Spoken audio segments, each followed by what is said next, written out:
1, 2. All right, good morning, everyone. It's 29 minutes past 9. We are about to start the day's proceedings. Please make sure that your cell phones, your devices are off. If you are in the public gallery, you're not working, please switch off your cell phones. For those working in the auditorium, please put your phone on silent. Observe the rules. Thank you. Please, can we all stand? Thank you.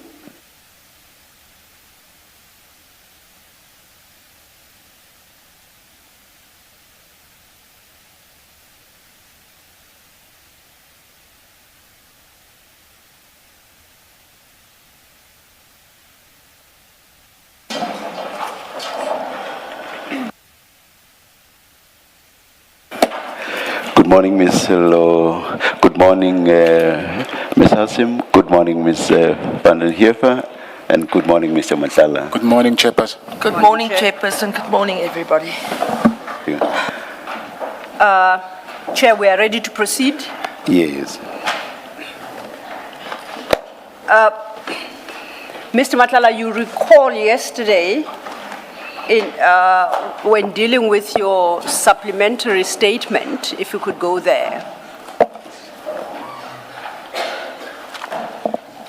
And perhaps before I do so, just to confirm, Commissioners, you have before you, I'll call it the SIU report for lack of a better term, because that's what Advocate Nisi termed it. Chairperson, may I just ask my learned friend to try and speak up? I've got very blocked ears for reasons that's not very relevant, and I battle to hear her at this point in time. I shall do my best. Is that better? You should have added to your exhibit files. Oh, I learn not yet.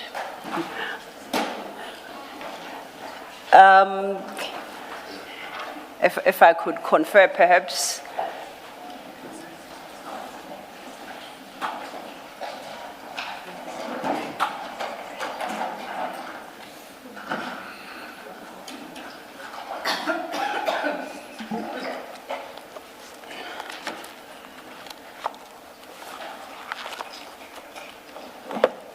Commissioners, the document I wanted to refer you to apparently is not in your files.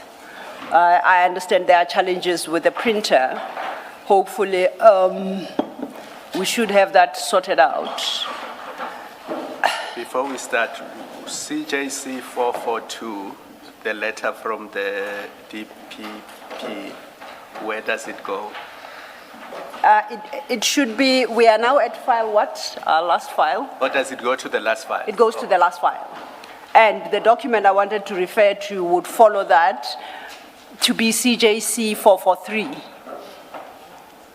But I understand that one is not ready for you, so I will have to rearrange my plans. Hopefully that will be addressed shortly.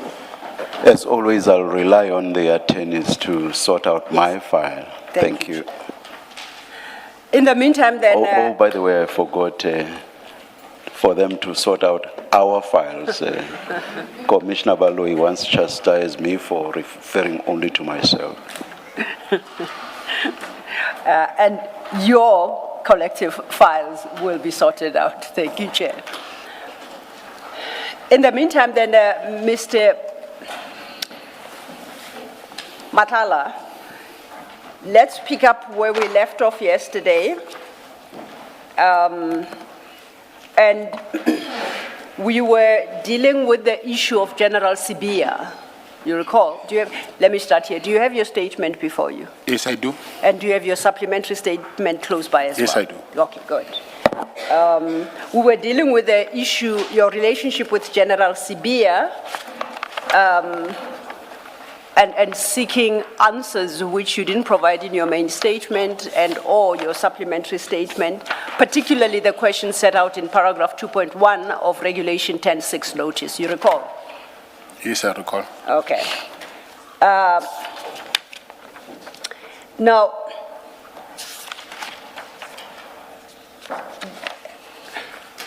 sorry, 2.2, my error, 2.2, yes, of the notice. We had gone as far as annex, item 2.2.5 of that notice about exchange of information, if you recall. Mr. Matlala? Yes, I recall. Okay. And there are other issues set out in paragraphs 2.2.6 and 2.2.7. Now, both those paragraphs required you to, in the context of the relationship you maintain with General Sibia, to speak to whether you have ever given or offered any gift, gratification, monies, sponsorship, favors to General Sibia, that is 226 and 227, inquired whether you have requested or been offered any favors by General Sibia. Do you understand? Yes, I do. Now, that's going to be quite an involved engagement, so I'm going to stand down that part of the engagement regarding your relationship with General Sibia. And just to let you know, we will come back to it. And Advocate Hassim will deal with that part of things with you at the appropriate time, okay? Okay. So I would like us to move off this topic then, which would lead me to a position you assume in your supplementary statement, if you could turn to that. You recall there are a number of questions posed to you in response regarding the recordings that were made following your arrest, following your engagement or interrogation by SAPS or members of the SAPS in December 2026, as well as following your arrest in May 2025, no, the first year is 2024. I'll try again. In December 2024 and your arrest in May 2025. They are the recordings you refer to that you say have been furnished to you, and you deal with those recordings in your supplementary statement. You confirm? Yes, I confirm. And yesterday, you have time and again expressed a view that you would not be answering any question relating or arising from such recordings on the basis that you understand that you are a suspect and you are being investigated in respect of matters discussed in those recordings. Did I understand you correctly? Yes, that's true. I trust that your exhibit file has been updated. And my understanding is that you were given an assurance by the NPA that you are not being investigated, or such recordings are not being utilized for purposes of investigating you, thus rendering you not a suspect as you feared. Are you aware of the assurances provided you by the NPA in that regard?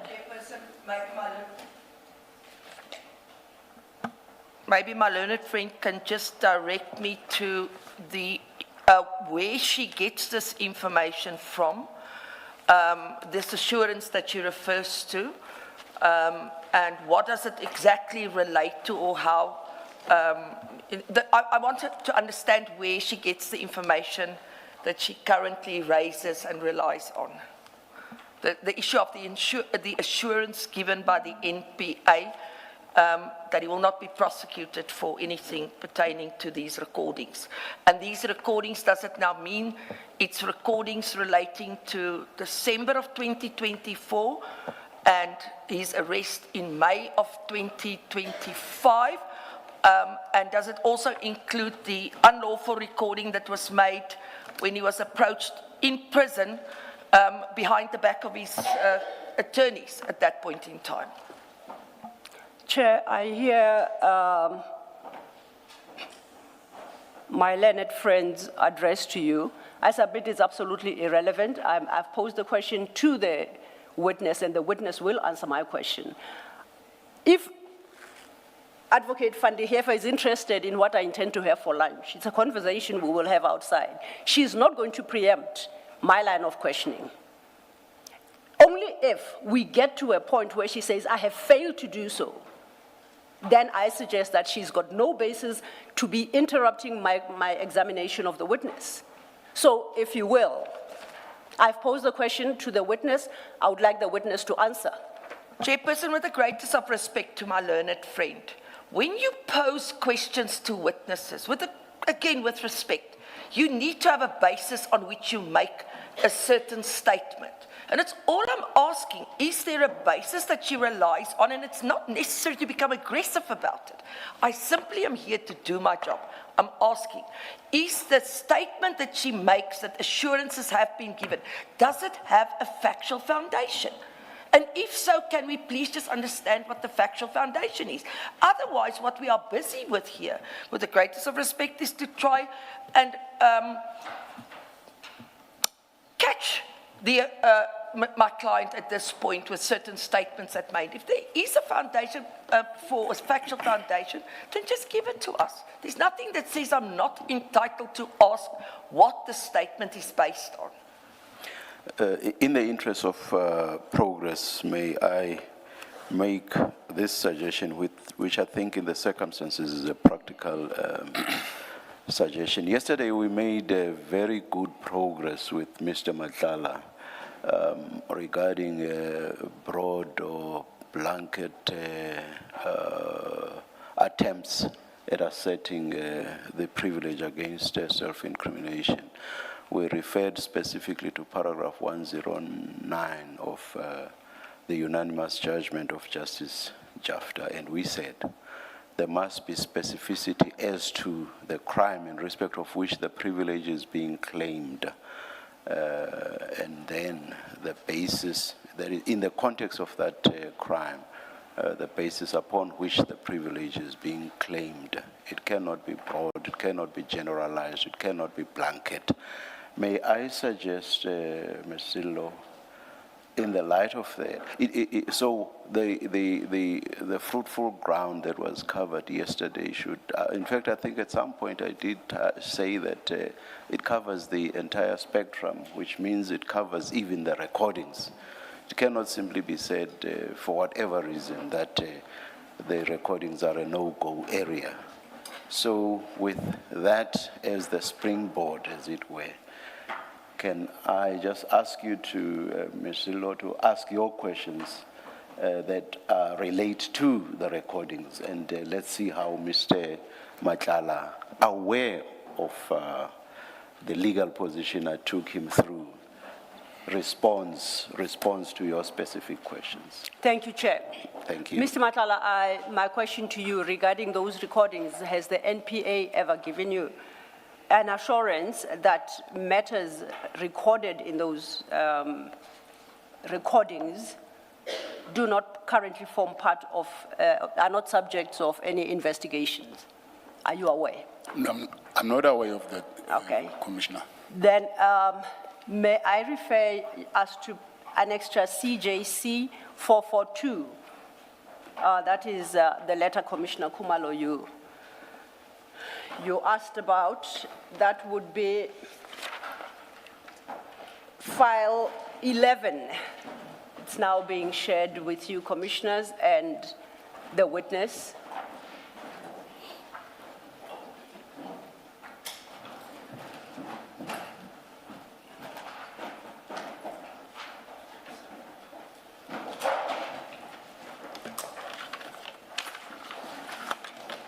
Thank you. So Annexure CJC 442, that would start at paginated, it's paginated 1. This, Mr. Matlala, as you can see, is a letter from the Director of Public Prosecutions. If you go over leaf, next page, it's dated the 6th of March, 2026. And this is addressed... Is the flickering on the screen indicative of imminent flighting? I think so, Chair. All right, thank you. And it's up. And that letter is addressed to Hlau Maluleke attorneys. Do you confirm those are your attorneys of record? Yes, I do confirm. And the subject line reads, the state versus Kekana and two others.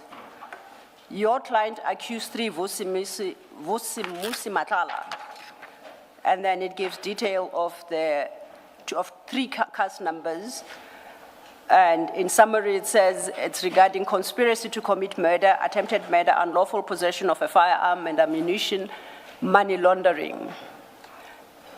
If we could read the letter together, it reads as follows. 1, your correspondence dated 6 March 2026 under reference V. Matlala has bearing. So this is a response to a letter written on your behalf by your attorneys to the Director of Public Prosecutions. As already confirmed in email correspondence to your counsel on Monday, the 2nd of March 2026, only a selected portion of the recording was made public at the Madlanga Commission. 3, the state, in parentheses, including the investigating team, close parentheses, do not have a transcript of this or any portion of the recording. If you wish to obtain a transcript of the portion made public at the commission, you are welcome to approach them for it. The audio of witness C's testimony in relation to the interview with your client made public at the commission is readily available on several social media platforms like YouTube, for instance, and can therefore be accessed by yourself. It is thus considered unnecessary to provide you with same. 6, furthermore, it is once more reiterated that, emphasis, nothing in the whole interview forms part of any police dockets currently before court, simply because it is not relevant, and therefore does not form part of the evidential material against your client in the matter currently before court. It is finally recorded that the portion not made publicly available to the commission contains sensitive information relating to an ongoing investigation, and the defense is therefore not entitled to this information. Do you see that? Yes, I do. Now, will you agree with me that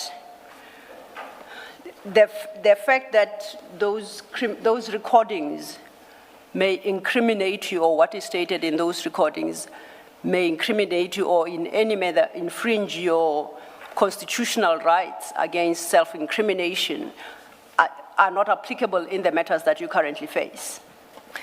In particular... No, continue.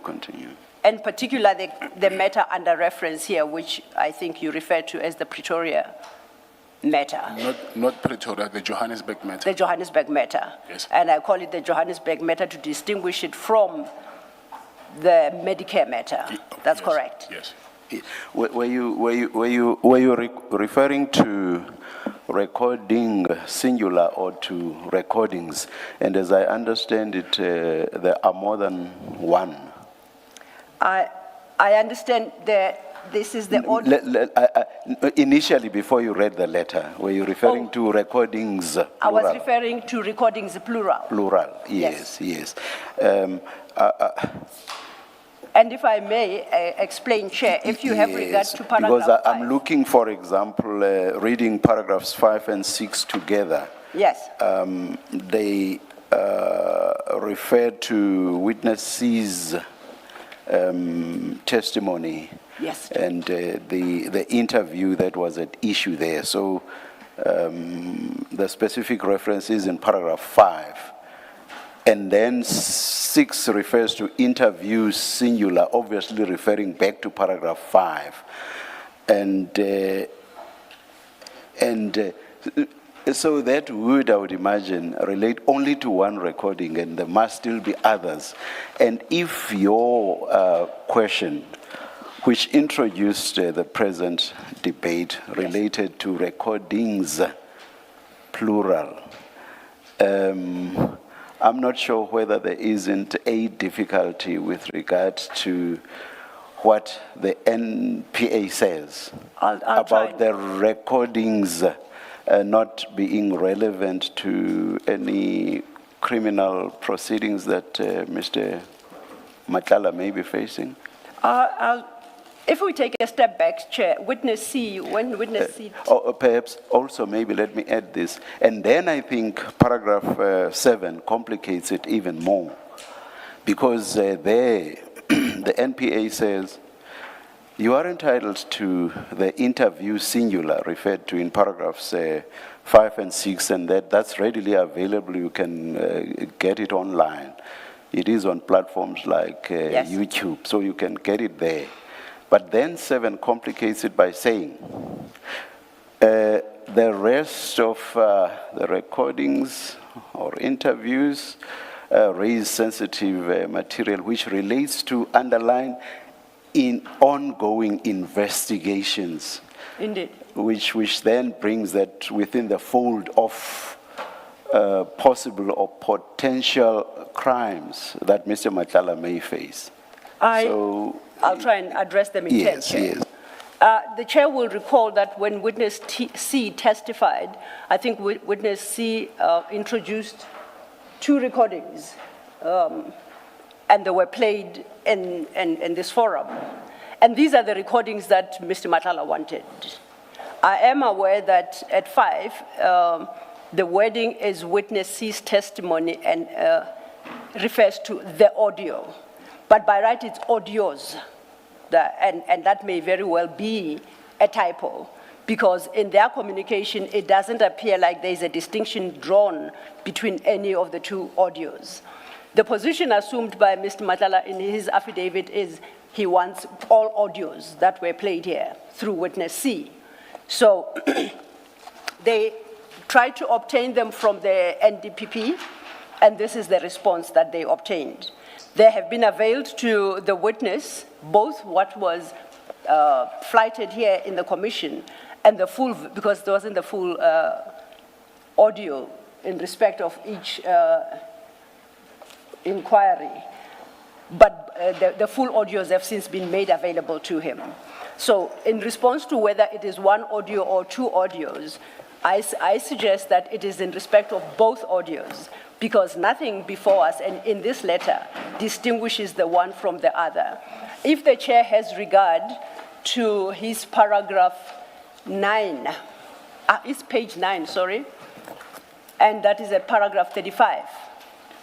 It's a supplementary. Supplementary, my apologies, supplementary affidavit.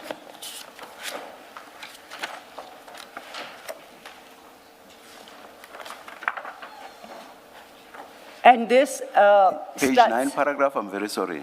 page 9 of the supplementary, paragraph 35. That should thank be you. read with paragraph 32, where Mr. Matlala states that he only learned that his interrogation and his responses were electronically recorded at the time. The dates provided at paragraph 35, the 6th of December 2024 and the 14th of May 2025, relate to those interrogations and the recordings. And as I say, all have now been provided to him.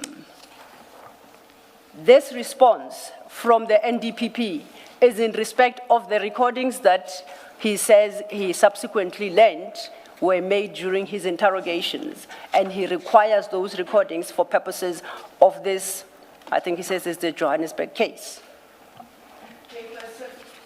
My learned friend, May you she might please- not be please- finished at this point. I'd like to address you. Please let her finish, please. I got the impression she was finished. That's why I said I would like to You respond. came in mid-sentence, Ms. van den Heever, please. Thank you, Chair. So that is so far as the witness C's, that's insofar as witness C's testimony is concerned. It's the 2 recordings, it's the recordings that were played through witness C in this forum. That deals with the issue at paragraph 5. Now, I must say, the YouTube clip referred to at paragraph 5, I haven't watched, so I'm not in a position to tell whether it is all these audio clips in succession or otherwise. So that insofar as witness C's testimony is concerned. The further question that the Chair asked me is regarding paragraph 7, which references ongoing investigation. Now, that paragraph states that the portion not made publicly available at the Commission contains sensitive information relating to an ongoing investigation. It doesn't identify what investigation. It doesn't suggest the investigation is against Mr. Matlala. It could very well be investigations pertaining to other issues where he is not a suspect. I submit that it is not a basis simply because SAPS is investigating to then seek to invoke or to assert the right not to incriminate himself. It takes us back to paragraph 109 of the Concord judgment, which is when the question is posed, that is the point at which to determine whether there is a risk that the witness will incriminate himself. What any other interpretation would suggest, because there is an investigation involving inter alia, an interview that Mr. Matlala had with the members of the SAPS, then those issues cannot be traversed in this commission because there is an investigation. The letter doesn't even suggest that Mr. Matlala is under investigation for whatever it is that the NDPP suggests is subject to ongoing investigations. Perhaps a difficulty I have, Ms. Silo, is not having an idea of where you are going, but where I'm sitting now, what you appear to be doing is the flip side of what Mr. Matlala was doing, and which I said he cannot do. Asking him, I'm again referring back to your very first question, and I'm not referring to what you say now in respect of the content of the letter. My sense from what you did right at the beginning about the recordings, plural and in general, does not focus on specifics in the sense that this recording says this, and here's my question about that, Mr. Matlala. What is your response? Yes. That is what I would prefer than asking a broad and generalized question about the recordings, if you see what I mean. That places Mr. Matlala in a difficult position, I think.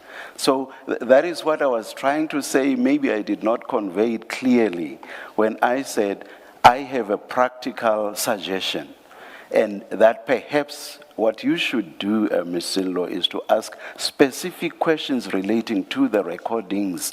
That is what I had in mind, rather than these close to, the first one was indeed broad and generalized.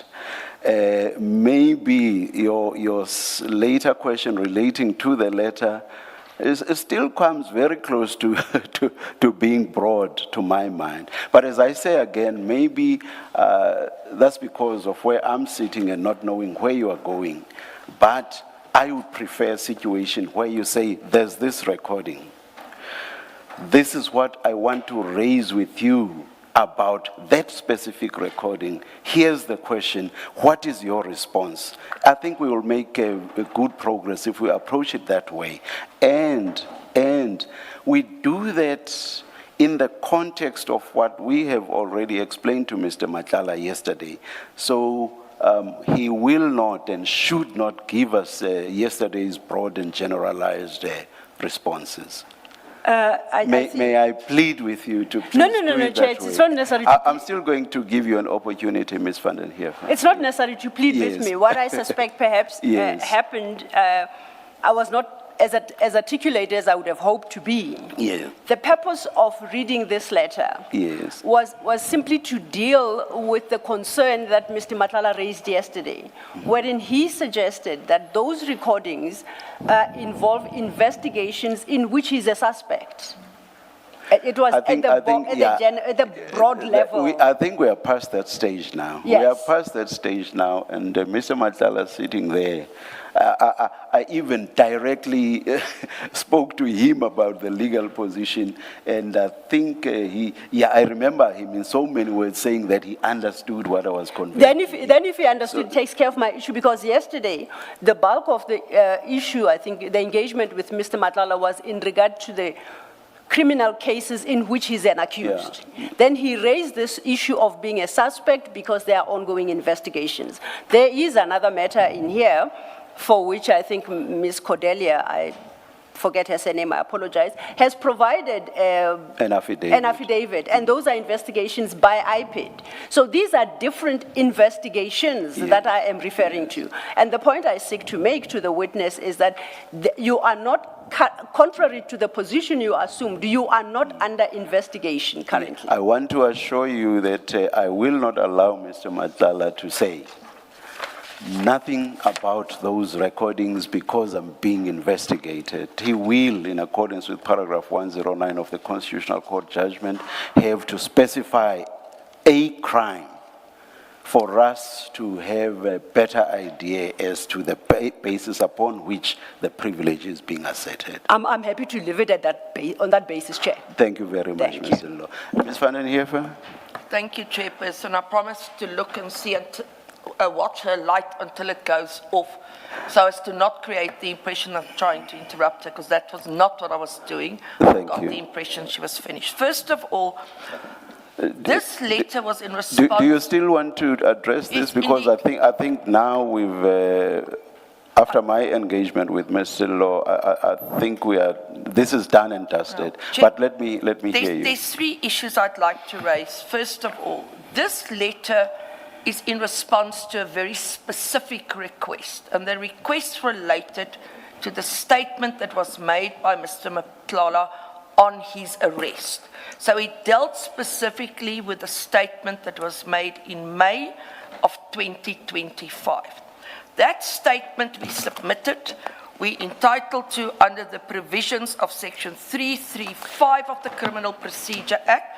So I want to make that clear. Maybe if my learned friend had the preceding letter, she would have understood. May I ask to say something, please?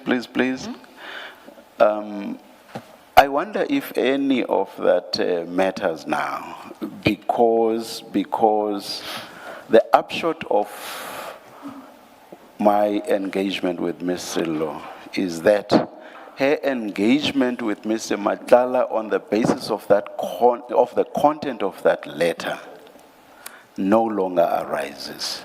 So addressing the letter, the background, the why, does not assist us much, except perhaps to delay the further progress of the hearing of the testimony itself. Person, there's a second issue that I'm going to ask your guidance for. I was not here yesterday, and I actually tried to see if the transcript was uploaded yesterday.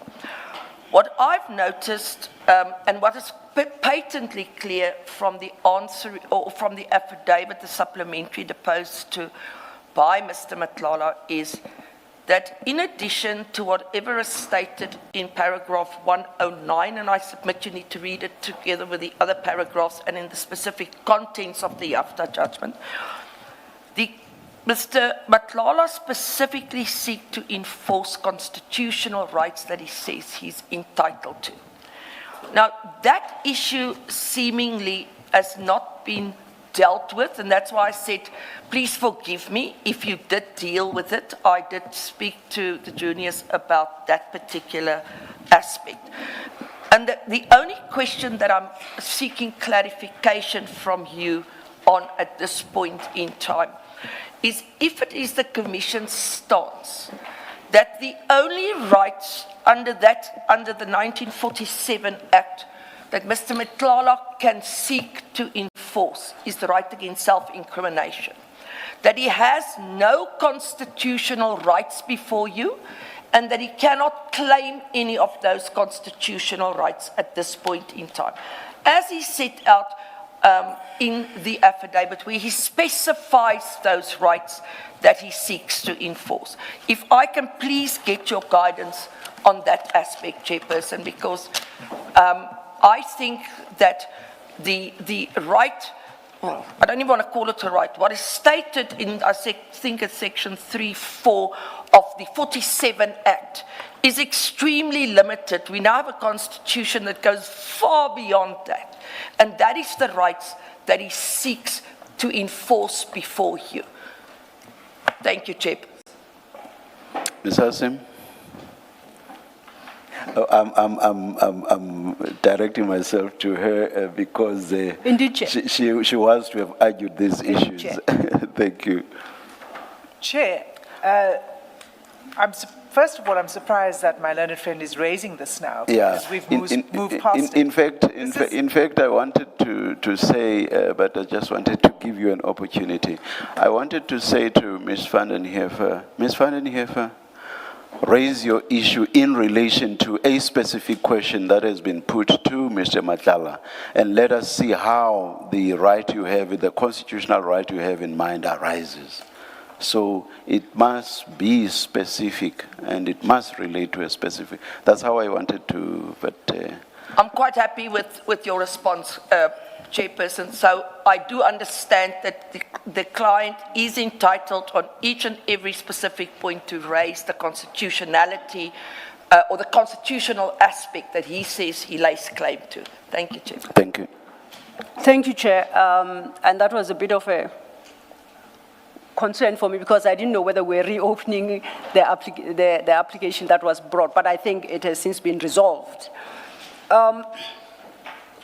So that is how I deal with that letter, and as I said, I will deal with the issues arising from the recordings in the manner suggested by the Chair. I have read the letter into record to state that there is nothing before us that informs the Commission that Mr. Matlala is a suspect in any ongoing investigations on matters arising from the recording. And I'll leave it there. We will come back to the recordings as in those portions as and when are necessary.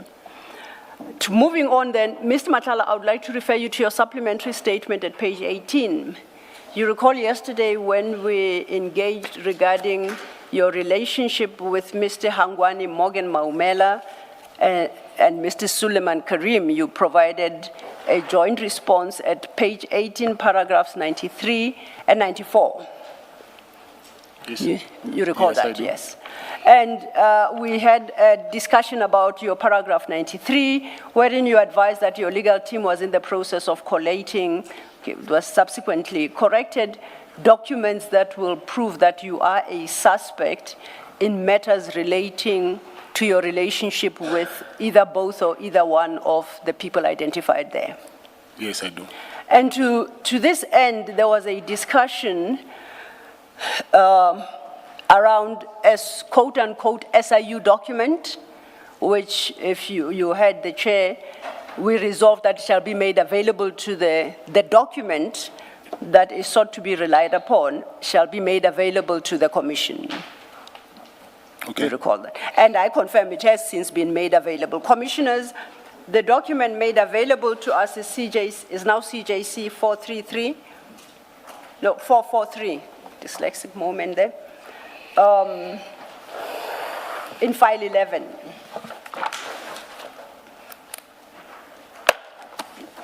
Now, what was made available to us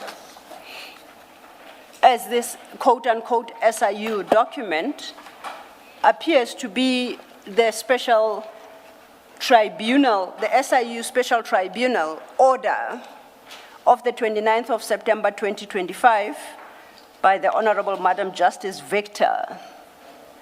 It's an ex parte application for a specific order, and it's brought by the Special Investigating Unit and lists 78 respondents. My reading of this order is that it quotes as a second respondent MHR Maumela Family Trust. It cites as a third respondent Mr. Hangwani Morgan Maumela, NO, and then it cites him in his personal capacity as the eighth respondent. Do you confirm that you are not a respondent in this particular application? Yes, I do. And this order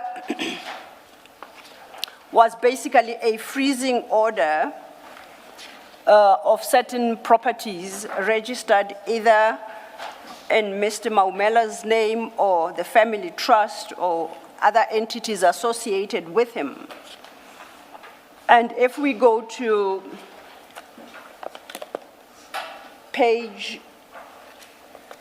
typed page 4 of that, that would be paginated 6. At paragraph 2, you'll see that this is an interim order. It says pending the final determination of the 41 separate civil proceedings to be instituted by the SIU, and then it issues the order. If we go to paragraph 2.1 overleaf, it appoints a curator bonus. And 2.2, it interdicts and restrains the specified respondents from alienating, selling, leasing, donating, transferring, or otherwise disposing of the vehicles. And 2.3, it orders the transfer of possession, custody, and control of the vehicles to the curator bonus. I see if we then go to paragraph 2.5 of the same order, at page 9, once again it specifies that the second, third, fourth, and fifth respondents are restrained from alienating or selling fixed property, immovable properties. Then it deals with the powers of the curator bonus. And at paragraph 2.13 of that order, that would be at your page 15. At the bottom, it reads, the implicated respondents and all of the other 39 entities and their respective directors, members, trustees mentioned in Annexure A, herein collectively referred to as the syndicate or the Maumela syndicate, are directed to make a full and frank written disclosure. Then it lists of movable, immovable, corporeal, incorporeal assets and all funds standing to their credit. And if we stay with that document and we try and find Annexure A, that Annexure A will be a document immediately at the end of that order. At page 20, and it's a list of 39 entities. And I see at item 36, the entity referenced is Black AK Trading Suppliers. And it lists the director as yourself. You confirm that, that's correct? Yes, I confirm. At 37, it's a company called Core Kabeng Trading and Suppliers, and once again lists you as the director. And at item 38, Falcon Car Trading and Suppliers, and once again lists you. Now, my reading of this document is reference to you or any companies you are associated with, what the court, I don't know where they got the phrase, but termed the Maumela syndicate, and from whom the court requires them to make a full and honest disclosure regarding funds standing to their credit, in respect of which the respondents of which you are not, or any of them, have a beneficial ownership. So there are specific declarations that the entities are required to make for purposes of this litigation. Was that the understanding that you also got? No, it's not. Okay, can you share your understanding with us and the basis thereof, please? I was of the view that all these entities and their directors, they are under investigation. Sorry, please say that again. I'm saying I was of the view that all these entities and their directors are under investigation.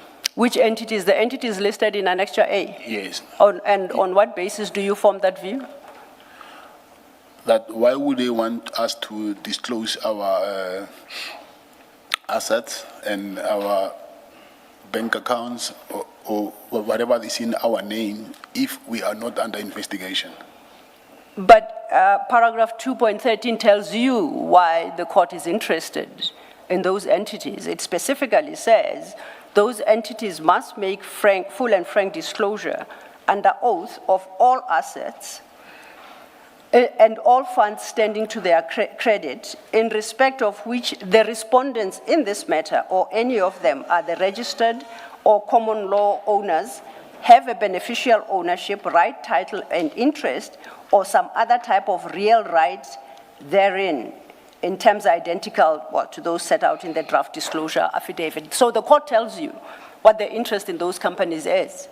That cannot be interpreted to suggest that the companies themselves are under investigation by anybody, surely. I hear you, Commissioner, but I think last time when you said you can extract information because this is not a code of law, even you can get information from newspaper articles or whatever. And I've been mentioning so many articles that I've been from SIU and being investigated. So I do not know now because would it also apply to me that from that article that I got from the media or whatever, which I don't have now, which says that I'm under investigation, does it not apply to me? Which article are you talking about, Mr. Matlala? It's quite a lot. I can just Google now. I can. In reference to the engagement we are having, yes. what article? Perhaps can you guide me? I'm not in position of a cell phone now that I can just check one for you now. That Okay. Anything that has to do with Tembisa Hospital, I am under investigation. Okay, so do I understand you correctly that because an article suggested you are under investigation, therefore you are under investigation and are not able to talk about the matters the article suggests you are being investigated for? Is that your take?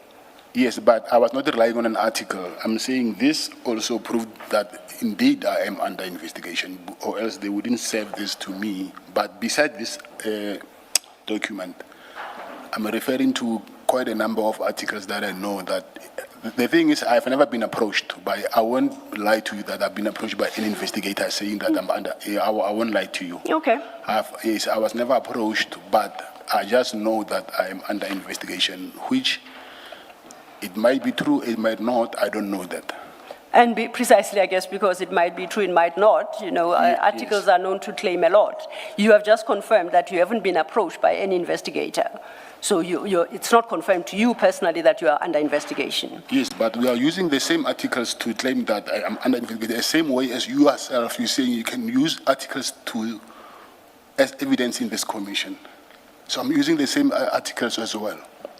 Mr. Law, isn't this issue resolved? Mr. Matlala says he has never been approached. Indeed. That he's under investigation. Yes. That puts the issue to rest, I guess. I would think so, and I'd say I refer to this document because it was introduced by you.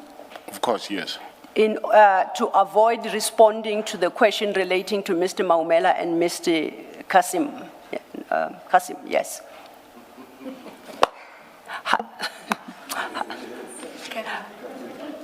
Karim Suleiman, my apologies. It's been a long week already. I apologize. I'll try that again. You introduced this document in dealing with your failure to deal with your relationship with Mr. Maumela and Mr. Suleiman Karim. And you suggested in paragraph 93 that those documents will demonstrate that you are a suspect. This document will demonstrate that you are a suspect. So we have considered it, and I'm putting to you that this document has got no bearing on you as a suspect and does not suggest that you are a suspect in anything. Okay, Commissioner, so we're saying I'm not a suspect?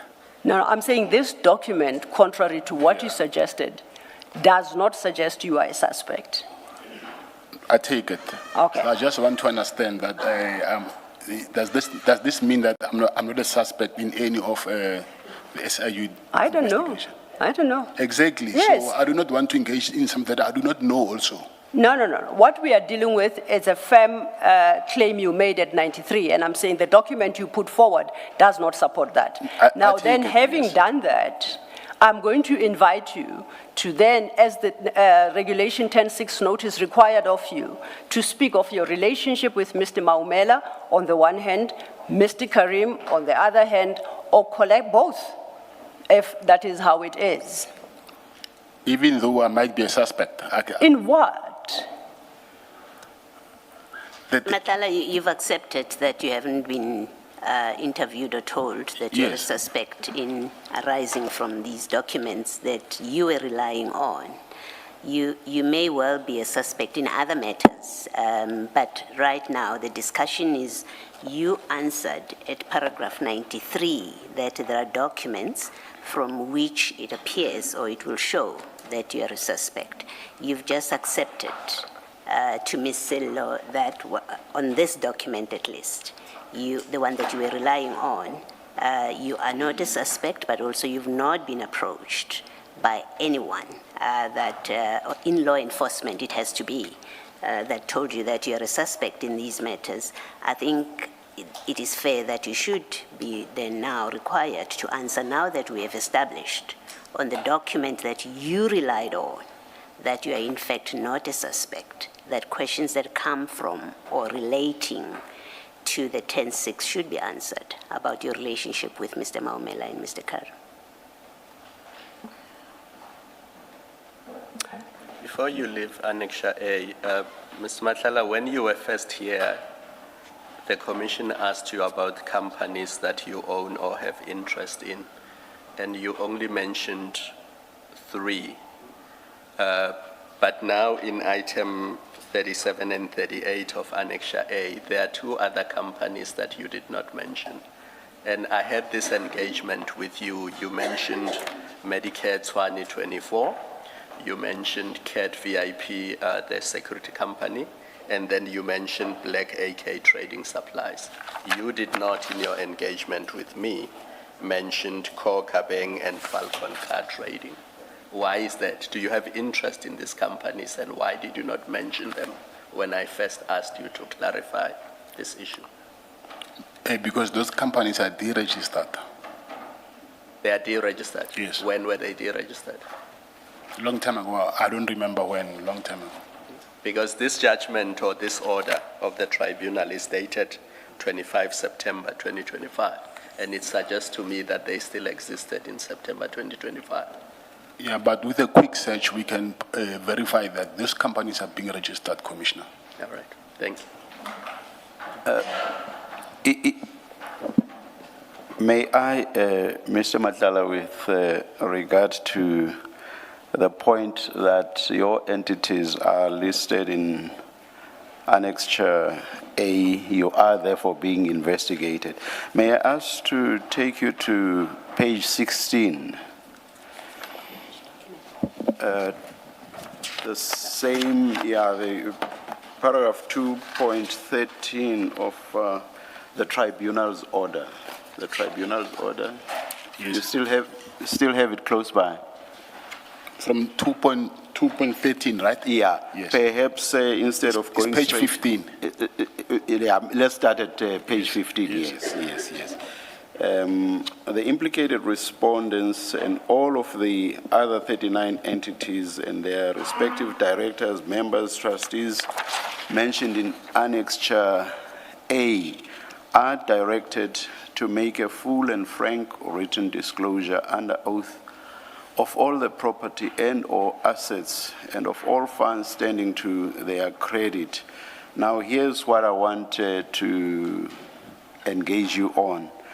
In respect of which the implicated respondents, so even though Annexure A may go beyond entities owned only by the respondents, and it includes, for example, your entities, but the part that I'm emphasizing says, in respect of which the implicated respondents, of which you are not one, or any of them, still the respondents, are the registered or common law owners have beneficial ownership, right, title, and interest, or some other type of real right therein. So the contemplated ownership, beneficial ownership, right, title, or interest may be in your entities, for example. That is how I read this. And it does not translate to you being investigated. So it's still about the respondents. The focus is only on what interest they may have in other people's entities. Do you see what I mean? This is just to reinforce the point made by Commissioner Baloyi, which is that nothing here suggests that you yourself are being investigated. Would you agree with that? I agree. Thank you. Thank you, Chair. Then, having disposed of that, let's turn back to our paragraph 93 of your supplementary statement, and we do so with reference to the Regulation 10.6 notice issued. The Regulation 10.6 is the first document in your main statement file. And you recall that, as we did with General Sibiya, you were required to explain your history and your relationship, direct or indirect, with certain persons, and they included Mr. Maumela and Mr. Karim. So can we then, in the context of 2.2, deal with your relationship with Mr. Maumela? Chairperson, sorry to interrupt. I'm wondering if yourself and my learned friend has taken into account the provisions of Section 332 of the Criminal Procedure Act, which deals with one being an accused person or a suspect by virtue of your company or the entity of which you are a director, and in relation to your directorship in respect thereof too. So that, by virtue of that fact, you are also, and you can also, and he's also vis-a-vis this particular order, based on what he said, a suspect in that particular matter. No, I don't agree with that, Ms. van den Heever. I do not agree with that. This concerns property interests, beneficial interests of the respondents. And the point is that those respondents may have interests in entities owned by other people. So the order relates only to their interests in those other entities that are not theirs. That's all it is about. I've not read what this is about, but I'll just assume perhaps that it was about the seizures that usually emanate from that entity. The tribunal. So it makes sense that the tribunal would be interested in, fine, we got hold of these Lamborghinis and this and that, but what other properties do you own? Do you own any beneficial interest in other people's companies? The focus of the tribunal will only be on what the respondents own. And that they may own that in someone else's entity does not make that entity a respondent or subject to investigation. There's a leap in logic in suggesting just because I want to know whether Ms. van den Heever has a beneficial interest in Commissioner Baloyi's company, then Commissioner Baloyi's company becomes involved in whatever it is they require information from you about. I do not understand that logic. Chairperson, maybe I've had the benefit of reading through the actual application and the affidavits that was, because I went to the trouble after we were here to get those. Maybe if I can suggest, I see it's almost 10 o'clock. But in any event, I can, yes. Because it refers specifically in the order to the set affidavit that relates to the issues of the Maumela syndicate that is discussed there. As I said, I don't want to to place facts before you without just going to refresh my memory again on that. That's why I'm asking, maybe it would be convenient. In any event, what should cut across all this, Ms. van den Heever, is to avoid us debating issues in general. If there is a specific crime with regard to this, in respect of which Mr. Matlala is asserting the privilege, let that be specific, please, in the interest of time. And that's Otherwise the day will go by without us covering any meaningful ground. And that's exactly what I'm going to endeavor to do for you during the tea adjournment, to make sure that that is brought to the attention. The client, as chairperson knows, is a layperson. He doesn't know the niceties of the law when it comes to these issues. So please afford me the opportunity to pull those up and have a discussion with the client. But whatever you pull up, bear in mind, because a lot may be said, affidavits in proceedings may go far and wide. Bear in mind that what I have referred to in this order, the tribunal's order, shows in so many ways that this is not about Mr. Matlala's entity. It's about someone else owning something in Mr. Matlala's entity. Bear that in mind. So whatever affidavit or whatever you'll come back to us about should not change that, I would imagine. Thank you very much. Ms. van den Heever, I think the other thing, whatever you are planning to do during an adjournment, is to remember that Mr. Matlala has filed an affidavit in which he has set out why the defenses and the facts, supposedly, that he relies on for claiming the privilege, that is done and dusted. You don't get another chance from the bar to say there's that other document or that other fact that we didn't put before you. We took a break to allow you to bring an application in which you were going to plead facts on which you rely for Mr. Matlala to support Mr. Matlala to support his claim for the immunity or for privilege that he's seeking. You don't get to do that by going now as counsel to go and pull up other documents and then put them from the bar. He had plenty of opportunity and we are past that. We did that yesterday. We have read your affidavit. There's been an answer and a full answer to that. Submissions were made about it yesterday. We are past that, and I think you know that. I expect that you know that he had the opportunity in the affidavit and he made his best case in the affidavit, including in that paragraph 93. You don't get to have a second bite of the cherry from the bar. You don't. I hear what you say, Commissioner. We will deal with that issue when we return. Thank you. Thank you. Thank you, Commissioners. So then this is where we land Mr. Matlala. The document you put up yesterday, which is this SIU order, does not in any manner suggest that you are a suspect as you sought to testify, and that therefore there is no right for you to assert in relation to a relationship you have with Mr. Maumela and or Mr. Karim or both. So I will then invite you, let's deal with Mr. Maumela. Please provide details of the relationship you have with him, the nature of the relationship, when it commenced, and then we take it from there. Thank you. Thank you, Commissioner. I want to ask you first the question, if you will allow me.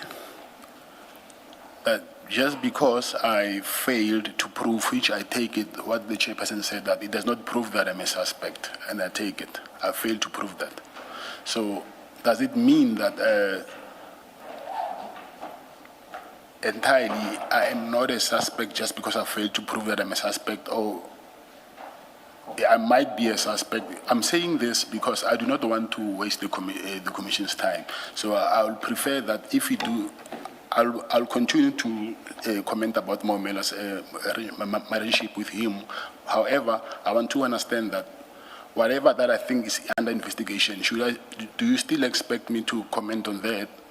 because I couldn't prove that I'm a suspect, though I know from what I heard from different sources that I'm a suspect.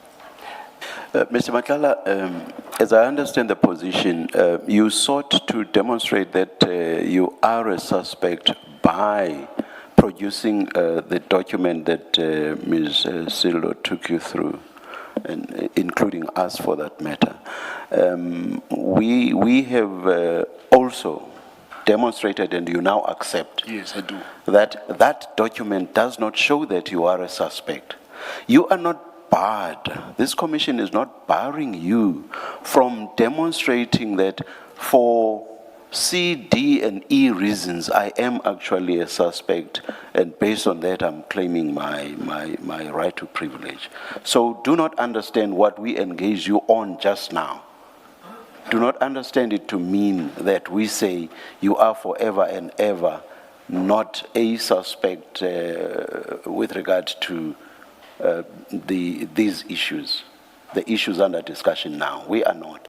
But we are saying what you produced as proof of you being a suspect does not bear your claim out. Do you follow? I hope that answers you. That I take and understand. Thank you, yes. thank you, thank you. Thank you, Chair. With that understanding then, Mr. Matlala, can we start discussing your relationship with Mr. Maumela? Like I said, it would assist if you began it when, you started with when that relationship began, and you define or you describe that relationship up to date. Thank you. Then we'll take it from there. Yes, I will. I think that I first met Mr. Maumela, I think it'll be around 2015, 2016, somewhere around there. 2015, 2016, Thank you. somewhere around there. Thanks. And my relationship with him, it was because both we have passion for sports cars. So there is this restaurant that we both we used to frequent in that restaurant somewhere in Sandton. So we used to meet each other there, and then because I liked his car, and then that's when we started our relationship, because of the love of cars. So would it be fair then to conclude that you are friends with Mr. Maumela and you share a passion for sports cars? I conclude that, yes. Do you have any other relationship with him, including business relationship or any relationship that leads to any one of you benefiting financially? Yes, we do. Can you tell us about that? We were, both of us, we were in the, I wouldn't say it's a tender, but it was, what is it called? Not a tender, but let's just say, for the lack of a better word, I'll say a tender, but it's not. Like when you get the RFQs, it's not a tender, it's something else. I don't know what they call it. Well, call it an RFQ. Okay. Okay. Yeah, so, yes, we used to do that together. What? Like a joint venture or something? In what form did you do it together? Like, if I get an RFQ and then we'll have money, then we'll take that money and purchase. Maybe the RFQ was in my entity, and then we'll take that money that we put aside and buy the whatever is needed, and then we'll take the money back, and then including profit, put it aside, and then share the profits.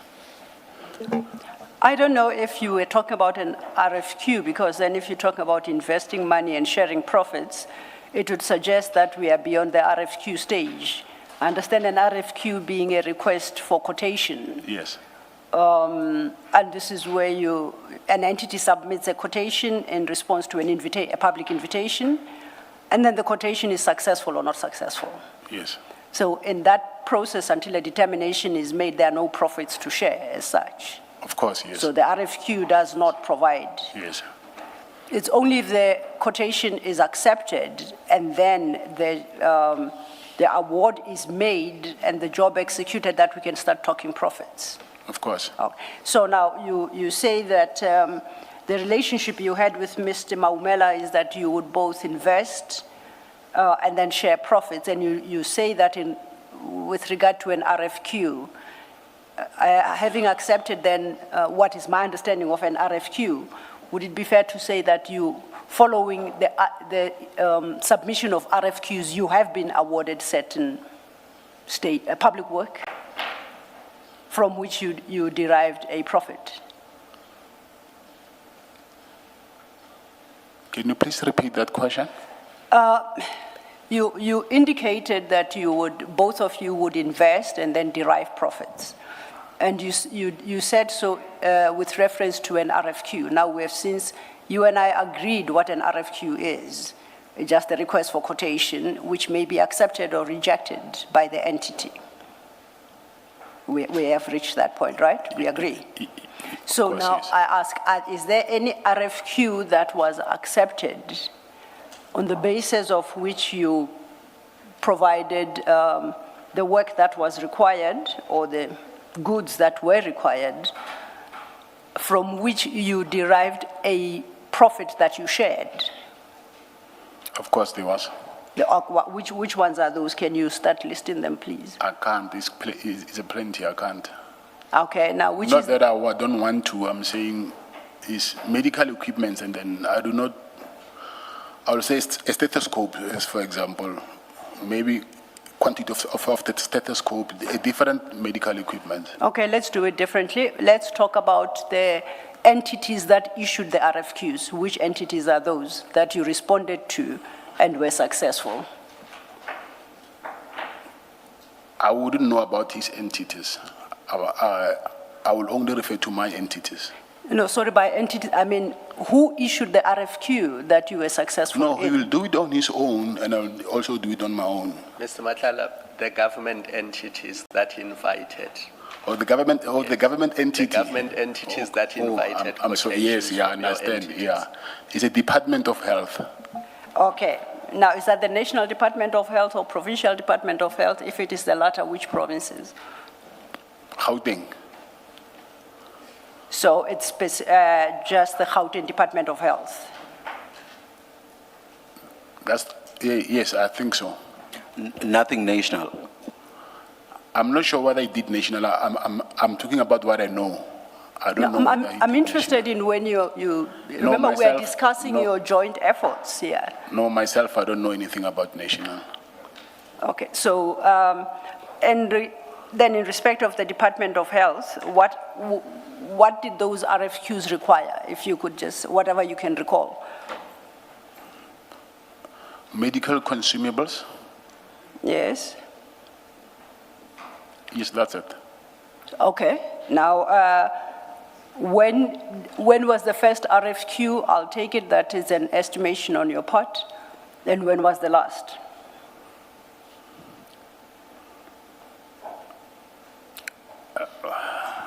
I was not keeping, I don't know, let's say 2019, 2018. 2018, 2019. 2018 maybe.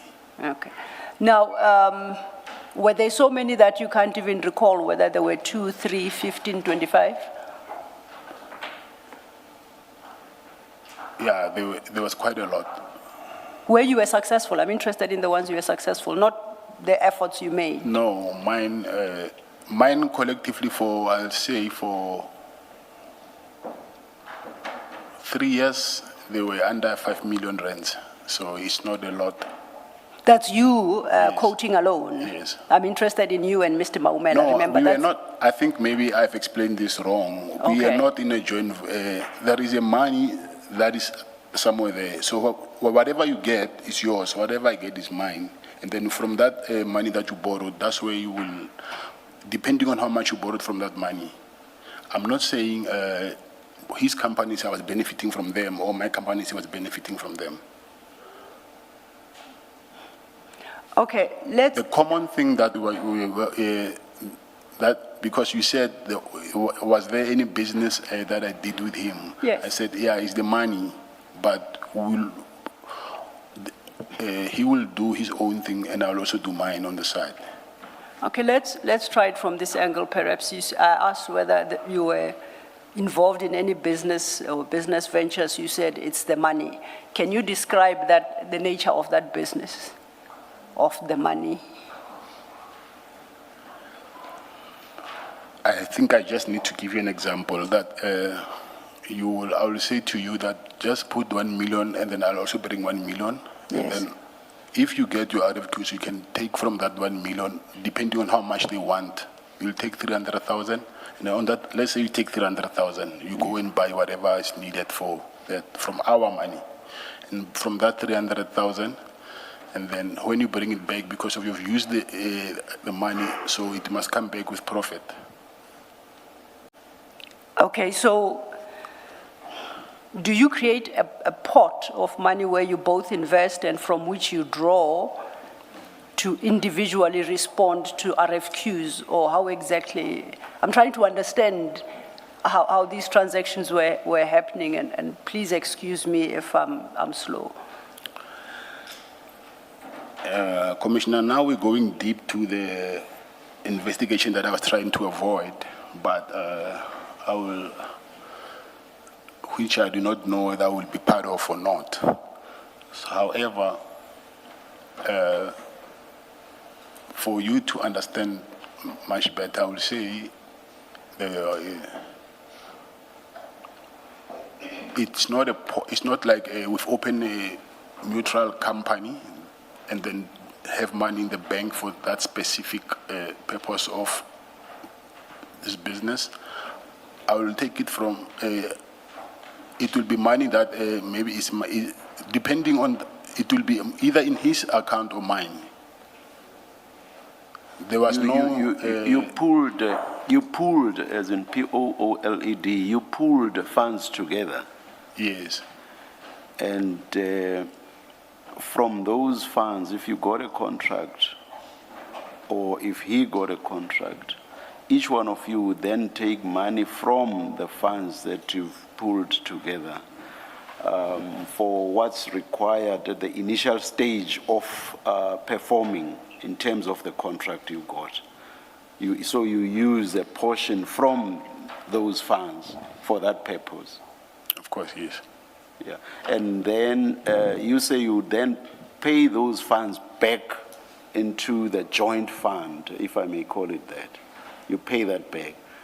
But you say you would have to pay it back with a profit, as I understand you. And don't nod, please. No, sorry, I'm sorry. Yes. Yes. Oh, yeah. And how would the profit be worked out? 10% of whatever. 10% of what you took from the fund, or Yes. 10% Which of is what of you would get from the contract? What you took from the funds, yes. What you took from the fund.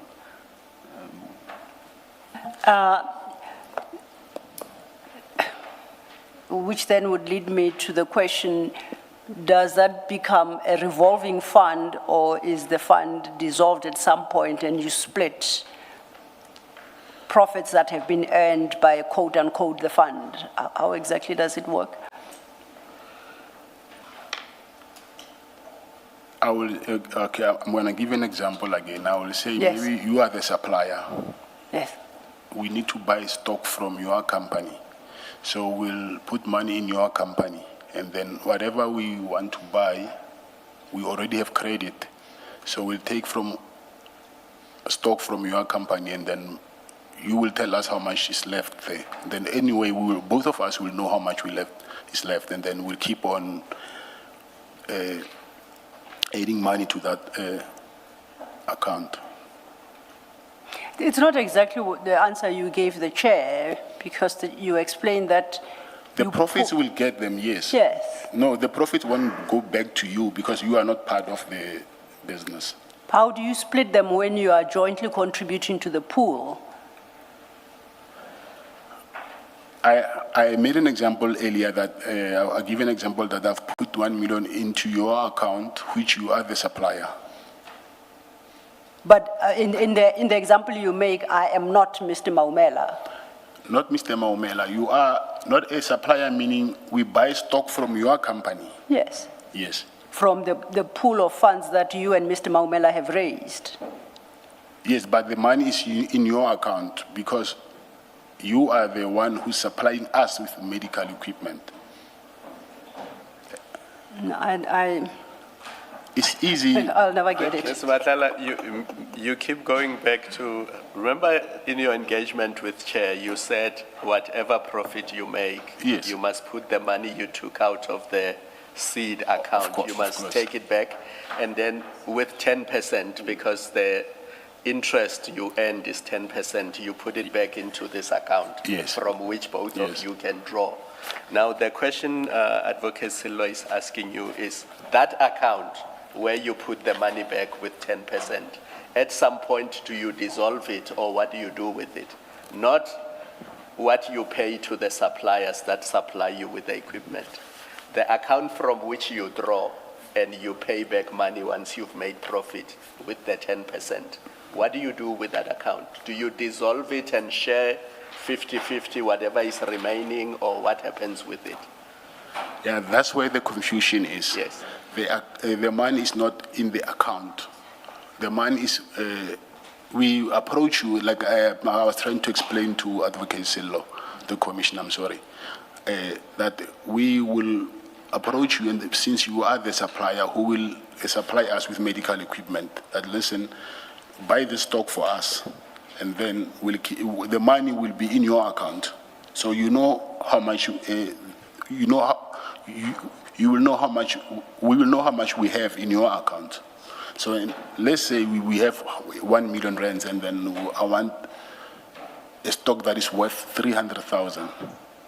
So What happens with the profit? I'm not concerned with what you have put in the supplier's account. Yes. Yes, the profit, that's where I'm saying the profit comes back to us, not to the supplier. I thought I understood earlier that you said there's money pulled into an account. Now, from how you're explaining, that's not the case. And I want to use a practical example. Hospital A wants still water, and they send out an RFQ, and you are interested to submit an RFQ. Can you just explain where does the money come from to buy from a supplier? Assume it's supplier X that has water. Just explain what you're telling us. Where does the money that gets paid to the supplier, where does it come from?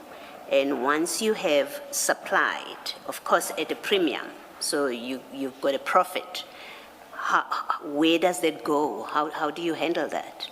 So start with, where does the money to pay the supplier for 6 bottles of water come from? Okay, Commissioner, let me do this. Let me start from the beginning, and then just please stop me where you don't understand so that we can have progress. We want to supply, me and Mr. Mohammed, we want to supply medical consumables to the Department of Health. And we approach someone who's selling medical consumables. That person, we tell him that we will put upfront. I'll give an example of 1 million rands. It's just an example. I say it's an example. In his account, should I get the RFQ first? Should I get the RFQ first? I'll go to that supplier and tell him, can I please give me stock that is worth 200,000? And he will give it to me. And because I took 200,000... From where? Where do you take that 200,000 from? The money is with the supplier, the person who's supplying medical consumables. Where do they get it from? Remember myself, and I said from the beginning that we will take 1 million, myself and Mr. Maumela, put it in the account of the medical supplier, the person who supplies medical consumables. So from both your separate accounts? Yes.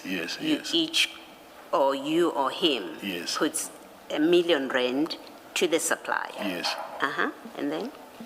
And then the supplier, then you win, you get appointed, the supplier gives you the equipment, Yes, right?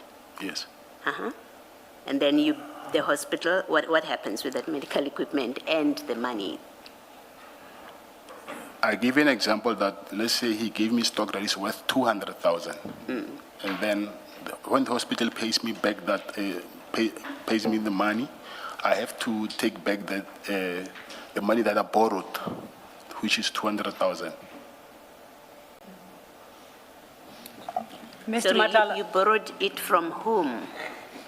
I think we are... It's we are- not my, it's not borrowed, it's my money, of course. Yes, I think that's what we are trying to understand, that we all understand, Mr. Matlala, that you must pay the supplier. We accept that. Take it, we understand that part. What is confusing, at least for me, is when you pay the supplier, there are 200,000. Yes, That money comes from your bank account Yes. or Mr. Maumela's bank account. Yes. That's what you're saying, Yes. right? So you get that. And then you supply it to the hospital. Let's say it's a hospital. You supply it to a hospital. And it's 300,000 now when you supply to the hospital. You bought for 200 and the hospital pays you 300. Yes. You now have 100 rand profit or 100,000 rand profit. yes. How does that get dealt with? It comes into your personal account, Of course, yes. and then what happens? And then Mr. Momela will get 10% of that profit. Okay. All right. I'm going to suggest this, Mr. Matlala. I think you are doing this deliberately. You, less than 2 years ago, you won a 360 million contract from SAPS. And that, you can't have executed that contract with this understanding where we struggle to understand from you about money and transactions and suppliers, and you know, it cannot be. You are doing this deliberately so that we go round and round in circles. Yes, you are. No, I'm Yes. not. Okay, can you please explain to me what part is it that you don't understand? Where you suggest that you and Mr. Maumela put money in a supplier's account and Yes. you buy for 200, why are you putting 2 million in that account when you are buying for 200? But Commissioner, it's not a once-off thing.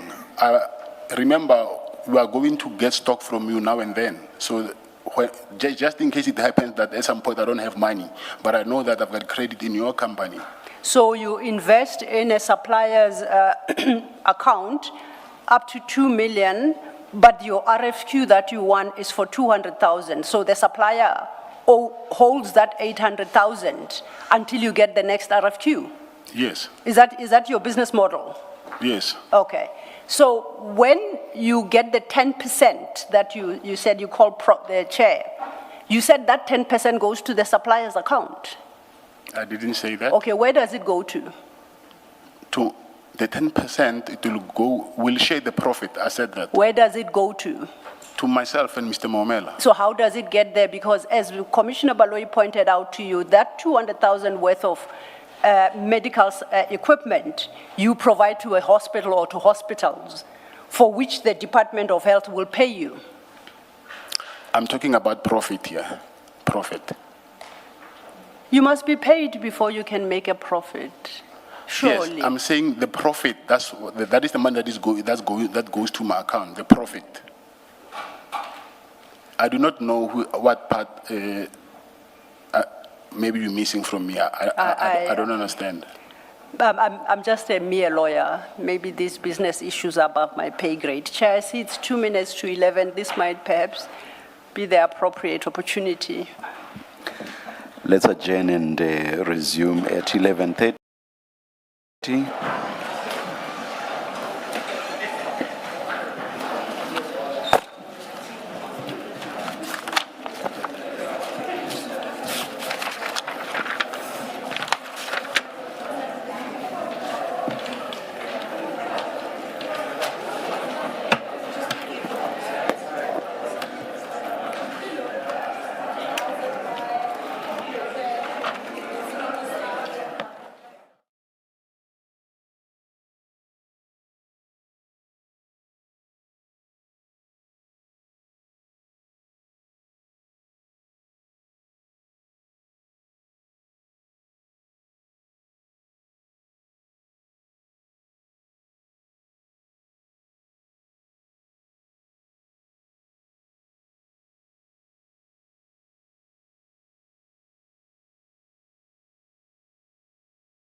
good morning again. It's 29 minutes past 11. We're about to resume again. Please make sure that your cell phones, your devices are quiet. All right, let's stand. Thank you.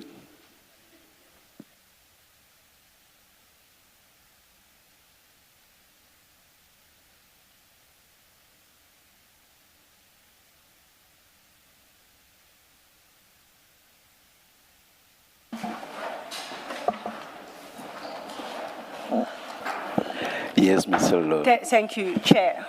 Mr. Matlala, I'd hoped that the tea adjournment would assist me in understanding how this process works.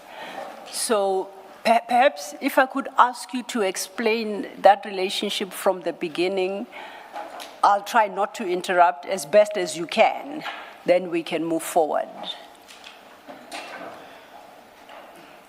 Okay, you is saying relationship, you want me to start where we, about the RFQs, yes. If you could try once more for my benefit to explain how it works, the contribution by either one of you, what fund it goes into, and then how purchases are made to satisfy the requirements of the RFQ. If you could just touch on that. I will call the first person, let's just say the main supplier is the person who will be buying the stock from. Let's just call him the main supplier. Yes. Myself and Mr. Maumela I gave an example of 1 million rands. Yes. From our own personal accounts. We'll take that money and put it to the main supplier's account. Main supplier, not Maumela or myself, main supplier. Yes. And depending myself or him, whoever will get the RFQ first. And then let's make an example that maybe the RFQ says 200,000 rands. The main supplier is not giving you money, it's giving you stock that is worth 200,000 rands.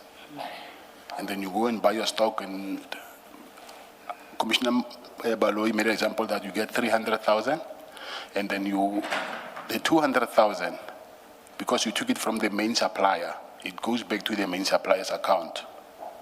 And then the profit now is 100,000 rands. From that profit, 10% of that profit, it will be 10,000 rands, 10% of 100,000 rands. Yes. So then, okay, I think I'm making headway. So once the supplier supplies the stock that you require to satisfy the RFQ, correct? And they'll supply 200,000 worth of stock. Or the supplier goes to purchase the stock. That's something you said there. I said, let's call him the person who has the stock. Let's call him the main supplier. Yes. So just for interest Indeed. of this conversation. Indeed. He will, I will give him let's say they need 500 bottles of still water. Yes. He will give me the 500 bottles of still water. That is worth 200,000 Okay. rands. And then you satisfy then the contract with the Department of Health for provision of that still water. Yes. And then you will deduct from what you and Mr. Maumela have paid into the main supplier's account, 200,000. Yes. Okay. And that's then leaves whatever the balance is. When you have delivered and then the Department of Health pays you, by you I mean either you individually or you both, you indicated that the 200,000 goes back to the main supplier. Yes, to purchase further in case we would get further RFQs, and then we know that we've got credit with him. So if each had contributed 1 million at the start, 200,000 down, that leaving 1.8 million, when you pay back after your account has been settled by the Department of Health, you pay back the 200,000 to the main supplier. The main supplier has this for lack of a better term, I called it a revolving credit then of 2 million. Of course. Okay. And the Department of Health pays one of you, whoever was successful in the RFQ, and you make those transactions to pay to the main supplier. Of course. Yes. Oh, okay. So then this, you say, started around 2018, 2019. Until when did it maintain?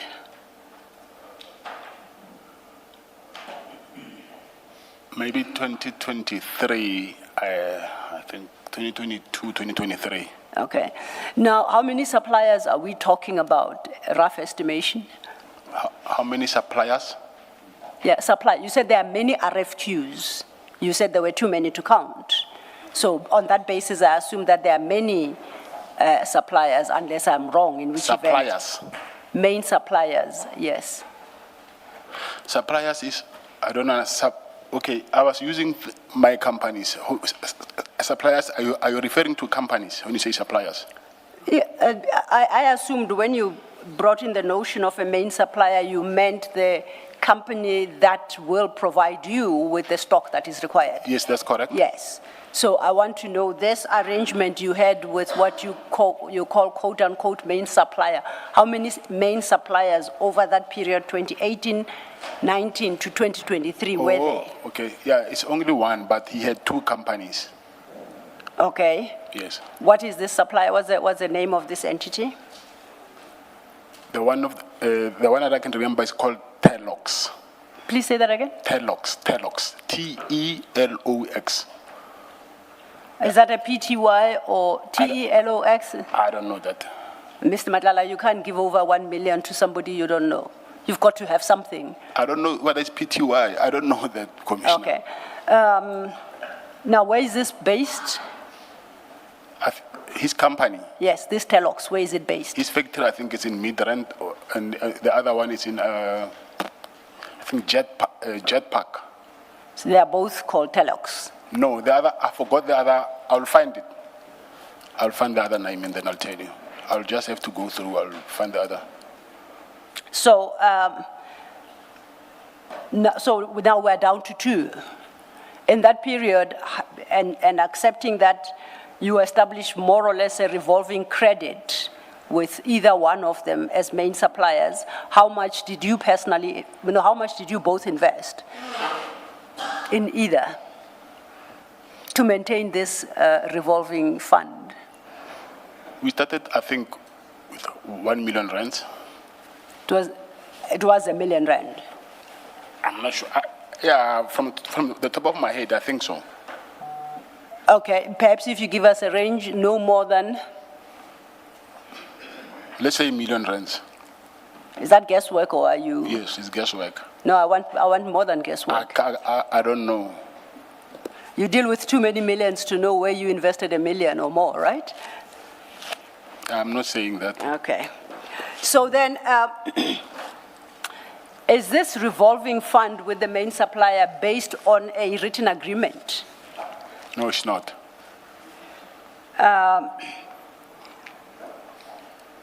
Priscilla, did we get the second company? We have Telox.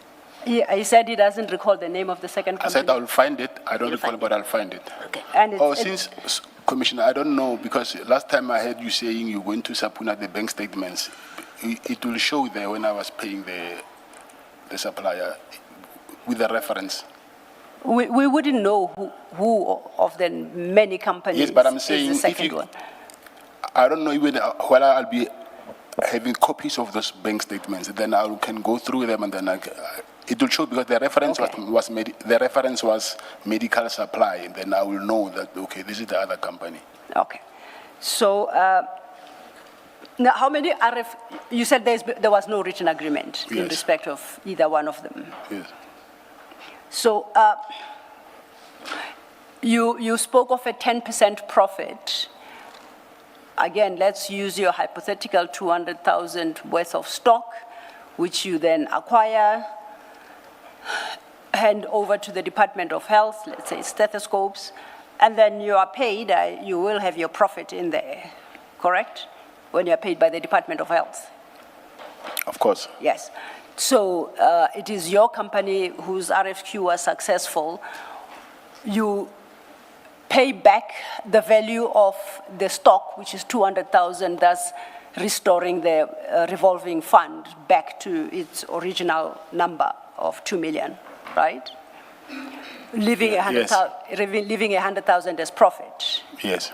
Now, you say you paid 10% of the profit. Who do you pay to? To my business associate, to Mr. Maumela. So you've got 100,000, you pay 10%, which would be 30,000. No, which would 30,000 based on what you've received, right? No, 10% of the profit, Commissioner. Or 10% of the profit. Yes. So it would be 10,000. Yes, So if it were his company that were successful, he would do the same for you. exactly.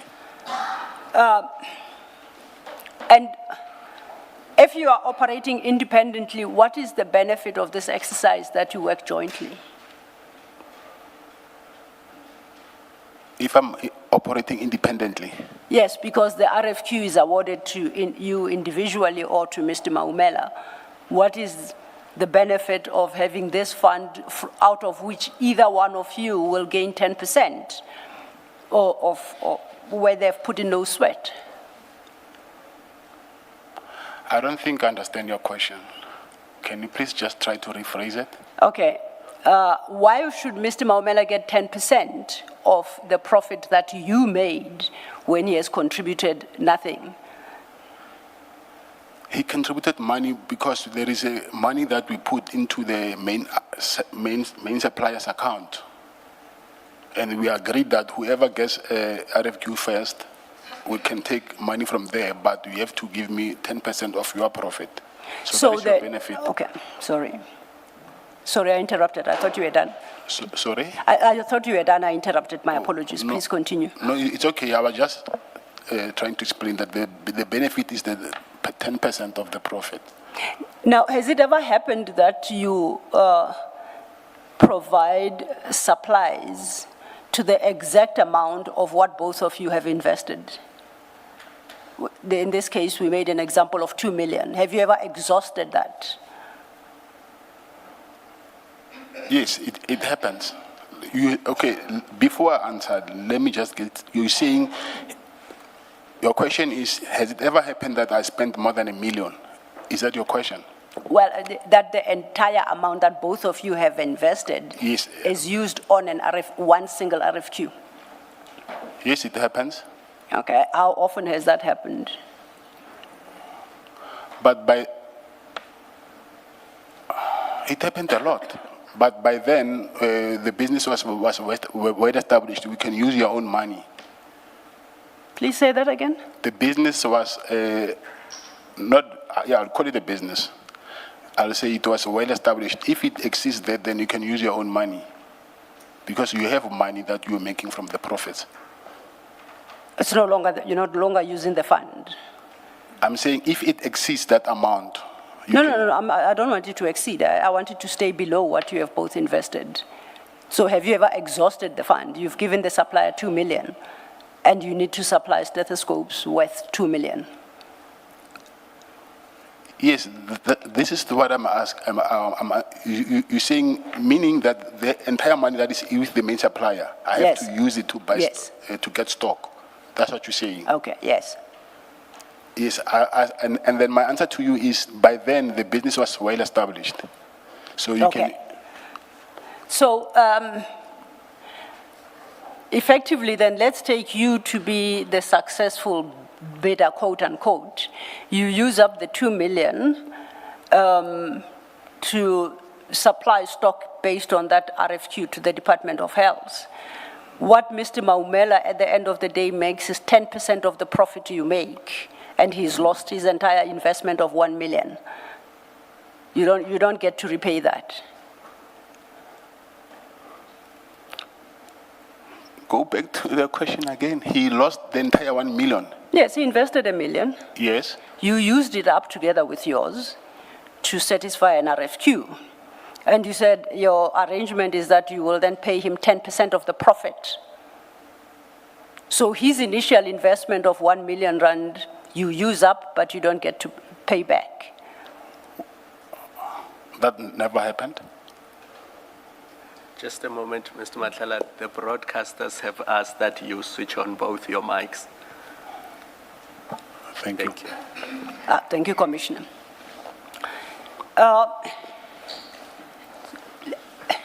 So if you bought stock for 2 million, you use that fund, you and Mr. Maumela have both invested 1 million, you make 250,000.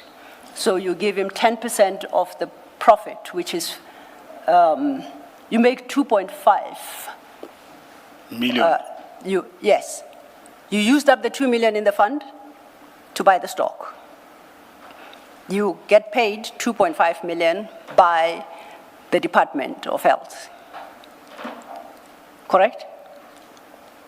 To include your profit in there, you can't buy and sell for 2 million. I'm listening. No, am I correct? That's why, because I need you to correct me where I go wrong so I can understand where my confusion arises from. Okay. What is your confusion? Maybe I can clarify that because I'm also confused now. The thing is, however way I try to clear my confusion, you don't assist me, I'll try again. You both have invested 1 million each. It's 2 million in the fund with the main supplier. The RFQ is yours. You buy stock from that supplier for 2 million, you provide to the Department of Health. Are we good thus far? Commissioner, first of all, the RFQ does not exceed 500,000. Uh-huh.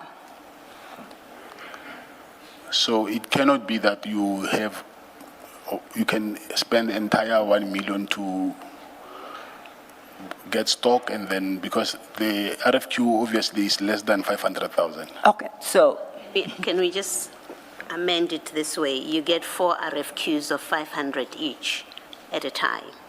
It's 2 million. But all of them are 500 each. So Okay. Let's work with that on this question. It's fine, yes. then let's work with that. We're back to 2 million. Then you'll use your own money. Why use your own money? You have a fund of for 2 million that's sitting But- with the main supplier. But I'm saying if it exceeds what you have there, No, it's not exceeding, it's smack bang 2 million. okay? Yeah. Then what is the question? You use up that 2 million for your 4 RFQs in the example given by Yes. Commissioner Baloyi. Yes. You provide whatever is required in terms of each RFQ. The total cost is 2 million. So you have expended that entire fund held by the main supplier. Correct? Of course, yes. The Department of Health and on time as required by the PFMA pays you as the contracting party what is due to you in terms of the contract, and the profit you are going to make out of all 4 is 500,000. So it pays you 2.5 million. Correct? Yes. So in that instance, do you return 2 million back to the fund? Of course. And then of the 500,000, you give Mr. Maumela 10%. Of course. Then that 2 million stays there again, and you get to use it. So that's why I said the benefit he derives from extending 1 million loan to you is 10% of the little profit you make. That's what he gets out of it. So the profit will always depend on the 10% will always depend on the profit. Okay. Sorry, Mr. Matlala, there's something I don't think you have factored thus far. If you have, you'll correct me. The main supplier, as you call it, will have invoiced you for 2 million in this example. The 500 times, yes, times 4. And therefore, the 200, the main supplier has to be paid the 200 rand, 200 million rand. So 2 million rands. 2 million, oh, gosh, yeah. And so that 2 million is gone so to speak, because the main supplier must get money for the goods supplied. So to continue having 2 million in the account held by the main supplier, you would have to pay in another 2 million, or not? I agree. Yes. So that 2 million is gone. And that actually would take us to one of Ms. Silo's earlier questions, which would be, now this 2 million has been used up by you. Yes. In respect of your contracts. What does that mean? Does it mean Mr. Maumela would have lost the 2 million? Or I think you did ask such a question earlier. The 1 million, yes. Yeah. But it's we not- were talking, the 1 million, he's half of the 2 million. But it's Or not- how would you, between the two of you, work that out? Because that's far, I think the main supplier's invoice was not factored into the discussion or the debate. Can I answer? Yes, please. It's not lost entirely because you're going to buy, you use that money to get stock. So as soon as the department pays you back, they're going to take the 2 million back. So it would be lost, yes, for maybe that period while you're waiting for that payment.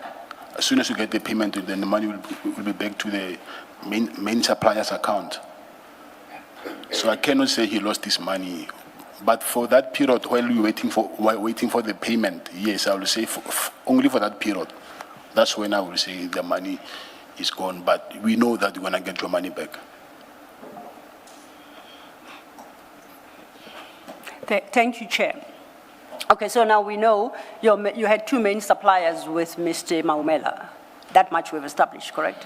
One main supplier who owns 2 companies. Okay. So the payments that you and Mr. Maumela make, is it to the one main supplier who distributes to his companies, or do you also make payment directly to any one of the 2 companies? Yeah, to any of the 2 companies, yes. You make directly? Yes. Okay. So are we talking about 3 companies or 2? The main supplier owns 2 companies. The main supplier. Is the main supplier a company or a human being? He's a human being who owns 2 companies. Okay. So then who's this main supplier? Perhaps if I have a name for him, I'll be able to distinguish him from the other companies. Who's this main supplier? I'll give you the name of the company. The name I cannot give it to you. Earlier I mentioned that I might be under investigation. I can give you Why the name of can't the you company. give the name? Just in case, because I said chances are I might be investigated. We cannot rule out that I'm not investigated. During my tea break, I checked on it's there now. We can show it to you on the computer. They say I am investigated. The thing is I cannot prove it, but. We have established one thing. Yesterday, you suggested you were under investigation. You undertook to provide documentation to prove you are under investigation. The document you provided does not demonstrate that you are under investigation. Thus far, the Commission has got nothing before it to even suggest that you are under any investigation regarding these issues, your relationship with Mr. Maumela. So we don't work on the basis that on the off chance that you might be investigated. You are either under investigation or you are not. Thus far, you haven't established that you are. Do you accept that? No, I don't accept that, Commissioner. How have you established that you are under investigation? From the then NDPP, he said it himself. So, and then I saw it on I can ask my legal counsel now to show it to you on the computer, it's there. To show me what? Why didn't you provide? You provided us one document. I'm sorry, Commissioner. I just checked that now during tea break. When I was searching for any investigation that I can find. Yes. So before that, the only thing that I could find is that which I accept that I'm not, for that SIU document, for that I accept that I'm not under investigation. Okay. I'm not disputing that.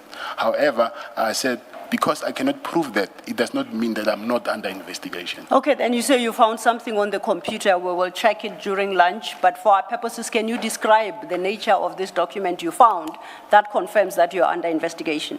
No, it's an article made by the NDPP. Okay. When And what does it say precisely, and what crime are you being investigated for? For the Department of Health, is from, I think by then he was the head of SIU. What are you being investigated for, Mr. Matlala? If the NDPP says you're under investigation, it Yes. should at least tell you what you are being investigated For for. tender fraud. Okay. Mr. Matlala, perhaps to assist us, you should clarify this. Looking at the arrangement you have told us about, your arrangement with Mr. Maumela, depositing money with a supplier to then use funds out of that fund for the purposes that you have explained. Nothing immediately tells me from where I'm sitting that there is criminality about that. I'm not saying there isn't. But sitting where I am, nothing jumps out of your testimony to tell me that here's the criminality.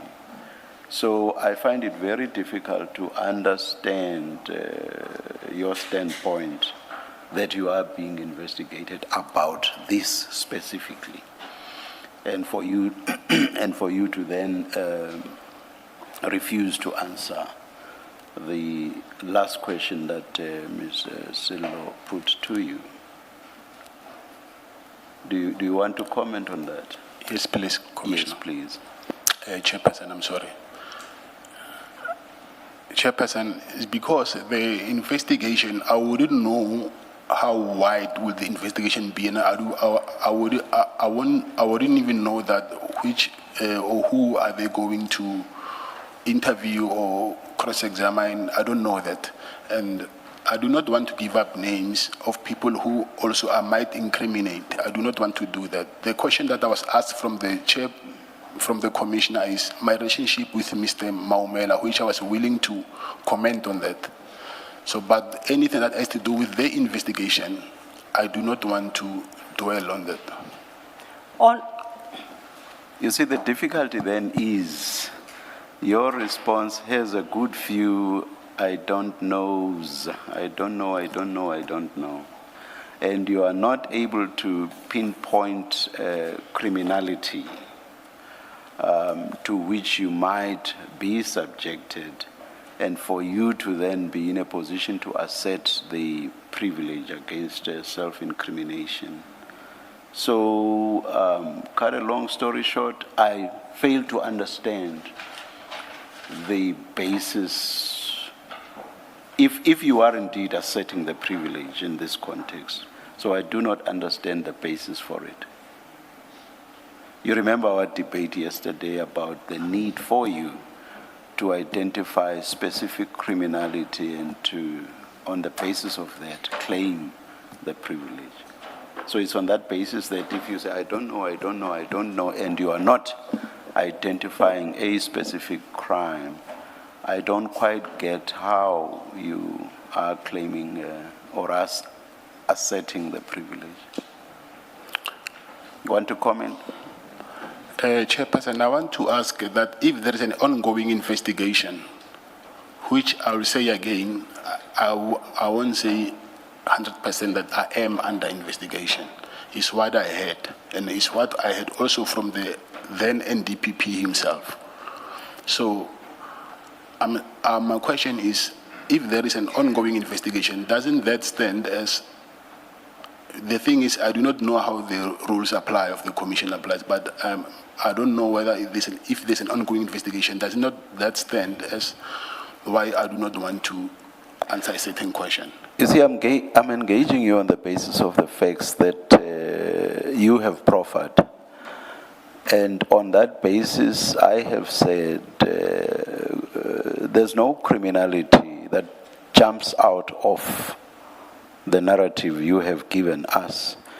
And on that basis, I do not understand how you can assert the privilege. That's the simple basis on which I'm engaging you on now. My understanding of what you are saying is that there just might be some criminality of which I have no idea. And on the basis of that, I'm asserting the privilege. Surely that cannot be the basis of asserting the privilege. So unless you tell us something more concrete, you are not entitled to assert the privilege. Not on this, not on what you've said thus far. Do you accept that basically what you said, or the substance of what you are saying is, I know I'm being investigated, and there just might be, you are not saying for a fact there is, there just might be some criminality, and therefore I'm not prepared to answer these questions or this question. Do you accept my interpretation of what you said, or my understanding of what you said? No, Chairperson, I beg to differ. Yes. I said, if their investigation, obviously there is criminality. I'm saying I cannot prove it to you, because what I know is only what the head of the SIU said, which is something that I can prove it to you is here. I'm not, on the computer, I can show it to you, that they said themselves that they are investigating me. So that is what I know, and then I cannot just ignore that. They cannot just say that because of they were just trying to, I don't know, mention my name for the fun of it. There is something out of it. So I don't know what is that. So that is not something that I'm just thumb-sucking. It's something which is there, and I'm saying to you, I can ask my legal counsel now to show it to you on the computer, or we can, I don't know if they can print that article. I don't know how or we can show the computer itself. So that is something which exists. So the thing is, I have never been approached. And I said, I'm not going to sit here and lie and say I've been approached about this thing, but what I know is that there is an ongoing investigation. You have said for the first time that there is criminality. Earlier, the substance of what you said was exactly what I said in my interpretation of it. It's for the first time now in your last response that you say there is criminality. But the question that will then arise is, what is that criminality? Because on the engagement you have been having with Ms. Sillo and my co-commissioners, nothing jumps out of your testimony and tells us that here's criminality, indicating also what the nature of that criminality is. Nothing jumps out of your testimony to give us that or to tell us that. So you just say there is criminality. What criminality? Chairperson, can I answer? Yes, all we know, I will let you answer just now. All we know is you pulled funds together, and you then placed those funds in the hands of a quote-unquote main supplier, and then you use those funds in the manner in which you described. Nothing readily tells me what the criminality is. I'm not saying there isn't any. I don't know. Sitting here, I do not know. But what I will say is, no criminality immediately manifests itself. So what's the criminality on the basis of which you can assert the privilege? Chairperson, the purpose for us to have that business is to supply medical equipment to the Department of Health. Then that is when the SIU flagged that there is some criminality in or irregularities, I don't know what I can call it, but because of the SIU got involved and then they are investigating it. Obviously, SIU, they investigate criminality. And then I haven't been charged now. I cannot tell you what charge am I facing. I don't know whether it will be fraud or corruption or what, I don't know. But what I know is there is an ongoing investigation. That is a fact, Chairperson. Thank you. Ms. Rillo. Thank you, Chair. If I may continue, then I'll, for purposes of my question, accept what you say. SIU is investigating, are you aware of any crime that would have been committed in this arrangement that we have just discussed, that the SIU is likely to uncover? Like I said, Perhaps let's avoid committed. Are you aware of a crime that they could possibly be investigating? Let's avoid committed. I'll accept that. Thank you. That Thank qualifier. So it's actually a better question and I guess a lower threshold. Commissioner, that's why when you are under investigation, they call you a suspect because of it hasn't. They haven't proved anything that you might have committed. There's a reasonable suspicion that you might have committed a possible offense. Yes. So, as I see it here, from my side, I don't know. So far, you are failing on the first front.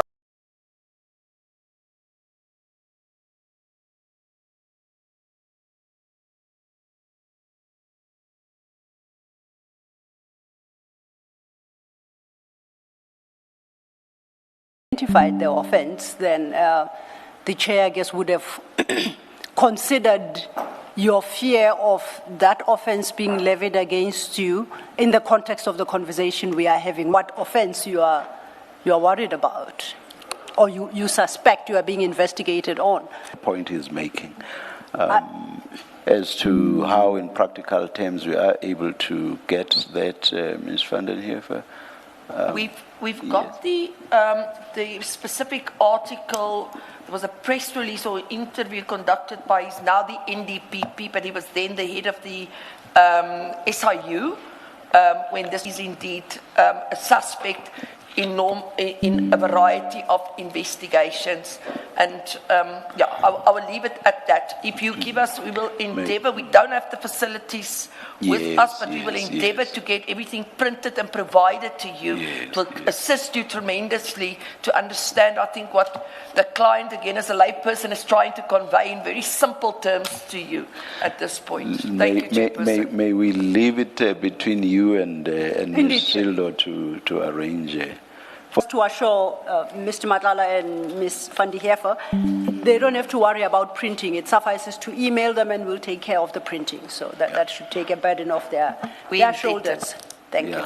And just in the event, because I have no idea, because you referred to something additional to the media statement or something, just in case the documents are voluminous, if perhaps you could, even if you share the full documents, if you could identify the relevant parts.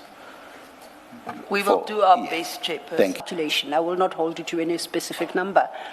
Over that period, are you able to say how much each of you invested in this revolving fund with the main supplier?